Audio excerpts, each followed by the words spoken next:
Okay, I'm going to show you how to make an action and do textures efficiently, and then this allows you to batch edit it, and it'll save you so much time, at least it does me. So first I start off with making an action. Just create one. I usually make one for landscape and portrait, so I can do both.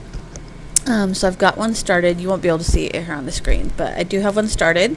Grab your texture, drag it and drop it onto the screen. Now it's important to remember that these actions will remember your file location. So if you changed where these are located and stored on your computer, then it's going to break these actions.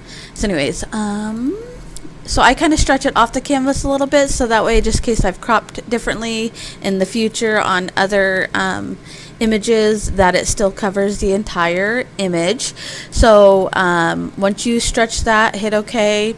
Come over here to the layer, change it to soft light. Now I use glow portraits textures. They're my favorites, but you can also like Google some. Go back to the background, come over here to the quick selection tool, go to select subject. Now this isn't 100% perfect. It'll get all of the baby. Usually it might not get all of the like you could see down here, it might not get all of the bowl and textures and things like that, but that's kind of an easy fix. But the most important thing is that it kind of gets all the baby. And depending on what you're doing this on, like if I do this on parent portraits and stuff, it almost always gets everything perfectly. It's just in setups like this where it may not. Hit Control I, oops, wrong one.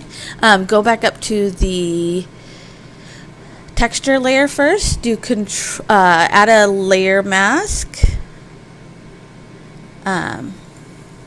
And then to Control I to invert that, and then hit stop on the action. So basically what I do is I leave it at that, and then that's the action itself. And then once I've batch edited all my images, I come back here. It's already on the layer mask. I do the / key. I can come here and see where I need to mask it off of like some of the, like I don't mind that it's on here because you don't see it, but I just don't want the like harsh lines and stuff like that. Let's see, so there's that. It's a pretty quick and easy way. I usually, actually, one other thing I didn't do in the action was I usually set the opacity down so that way it's kind of at a level that I like and I don't have to do it afterwards, probably around 50%. But anyways, so it makes it pretty easy. So I'll just show you how quickly this will go. I'm going to drop and take that off, and then I'm going to batch edit with the action I just made. I've got a couple here on the screen. Kind of show you how you can quickly add. Again, in this action, I forgot to change the opacity on it, so I might have to do that, but you'll still get the idea.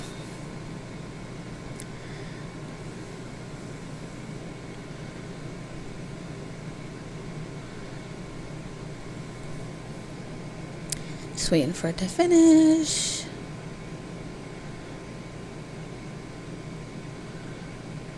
The key here is the select subject tool. That's like the best thing ever since I started doing textures.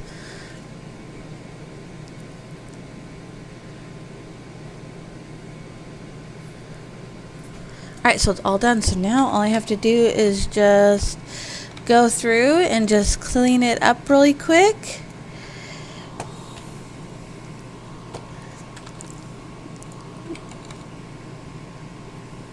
And again, on this stuff I don't care so much because you can't really see, you can't really tell the texture as much as if it was like on their skin. Like up here you could definitely tell where it ended up on, oops, on the hair. But you can't really tell like on the props as much. It kind of blends in and it doesn't bother me. So I usually leave that as is. But anyways, pretty easy otherwise. Anyways, I just thought that this might be helpful for people who use textures a lot, or sometimes I have seamless that gets bumpy and I don't really want to deal with it. This is my go-to for fixing it, and it's made my life way easier. Anyways, okay, thanks.